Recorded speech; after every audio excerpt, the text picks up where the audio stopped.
باعثة في الدوحة، في منطقة المشجعين، الجماهير المغربية، في ملعب الثمامة، أكيد في الدار البيضاء، أكيد في بروكسل، في كل مكان الجمهور المغربي سعيد بهذا الانتصار، بهذا التقدم. من حقه أن يسعد بهذا الانتصار، بهذا التقدم. انتصار مقنع، انتصار تسجيل الهدفين، تألق زياش حقيقة، والتغييرات اللي كانت أكثر من ممتاز.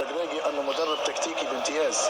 صحيح أنه متحفظ قليلا، هذا لا أحد يشك في هذا، لكن كذلك المنتخب المغربي لديه طابع على المستوى الدفاعي، يدافع بشكل جيد امام منتخبات قويه. نعم. كان منتخبات تضم عناصر وهجوم 3 قوي ساعات او اكثر من اللعب امام كرواتيا وبلجيكا والشباك نظيف بدون شك، لكن احنا نتكلم لانه نعلم ان المنتخب المغربي لديه امكانيات عاليه، وليش شاهدنا التغييرات. نعم. دخول الذي من صنع الفارق، بوخلال وكذلك صبير وكذلك عبد الله، نتمنى ان يدخل اكثر، يعني بدل يعني دكه احتياط على مستوى عالي. نعم. ونعلم انه هذا المنتخب قادر يذهب بعيد، ولما نتكلم نقول المنتخب المغربي افضل منتخب